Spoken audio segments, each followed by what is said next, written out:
Hi everybody, it's Joyce Loc here from Black Hair Compass, and I'm coming to you guys with a quick video. In my last 9-month lock update, I know a couple of you guys noticed that I have some lock jewelry in my hair now. They're kind of hidden throughout my mane. I have 7 of them, and I ordered them from Etsy, from one of the sellers on Etsy.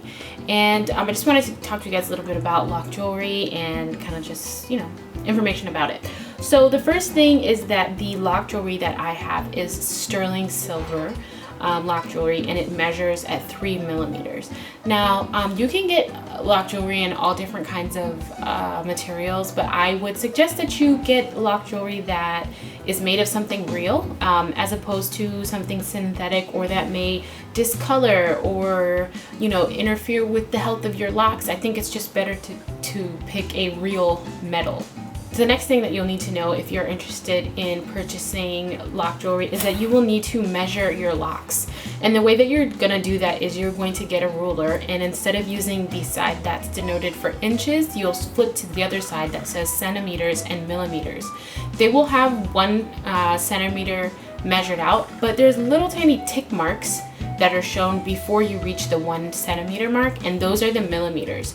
Usually someone who has like a standard lock, I've seen at least most of the measurements are about 8 millimeters. That's the standard for, like traditional locks. But if you have really small locks, you want to make sure that you get a pretty good measurement, because like I said, the ones that I ordered were 3 millimeters, and I even have some locks that are even smaller than that.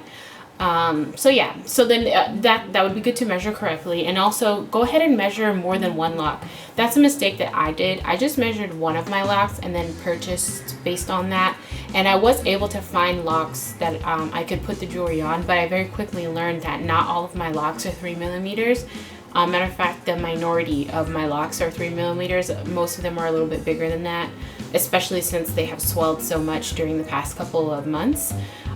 So that would be something to note too. Make sure you measure multiple locks so you can kind of have an idea of kind of like the range of sizes that you have. So when it comes to actually putting on the locks, what you're going to do, at least how I have done it, is I take a bobby pin and I will lace the bobby pin through the end of my lock. And once I have that done, then I will lace the jewelry itself onto the bobby pin, and then I will pull the lock jewelry up the shaft of the lock to the point where I want it. Now, I do want to note that once the jewelry is on your lock, take the bobby pin out, because if you use the bobby pin as your point of leverage while trying to move the jewelry up your lock, you could very well damage the ends of your locks. You want a firm grasp with your fingers to kind of hold those strands in place, as opposed to a bobby pin that's probably holding on to 4 or 5 strands.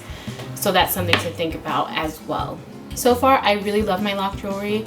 I have strategically placed my jewelry so that it is away from my face. I don't necessarily want it to be the first thing that people see when they look at me, but I think it's kind of cool that I have lock jewelry kind of hidden throughout my mane of locks, and that's intentionally so. If you want your lock jewelry to be more obvious, then you would place them near the ends of your locks and near the top layer of your locks, as opposed to locks that are like deeper into your hair. I specifically put them a little deeper into my hair so it'll be more like peekaboo jewelry as opposed to jewelry, because I don't really want that. So that's what went into my choice for that.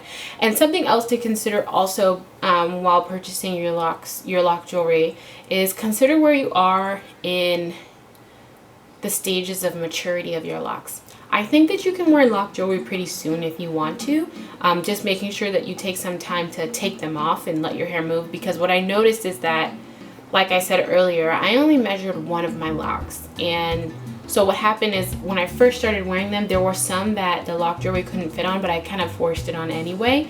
And when I would take the lock jewelry off, it would be like the rest of my lock was really fat, and then it would have like this skinny cylinder shape where the lock jewelry was sitting, and then it'd go fat again. So I realized then, I was like, this lock jewelry has the potential to restrict movement of your shed hairs, and that's actually how your locks mature, by shed hairs migrating up and down the shaft of the lock. So you want to take that into consideration. You could probably address that issue by just putting the lock jewelry on a lock that actually is the size of the jewelry, which is not what I was doing at first. It's kind of like forcing them on. But I eventually did find some locks that fit and were okay.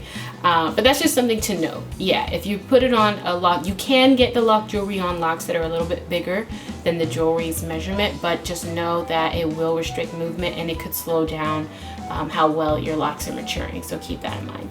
But anyways, I hope that this video helped you guys. I hope that you if you're interested in buying some lock jewelry, that you have the information you need to make a good purchase, and I hope that you enjoy your jewelry. I certainly am. It's been a nice change to have, and it's really cute. I've gotten a lot of compliments on it, and people are always really interested on where I bought it, and you know, just asking me questions about what it is. So as always, thank you for tuning in, and I will see you guys next week.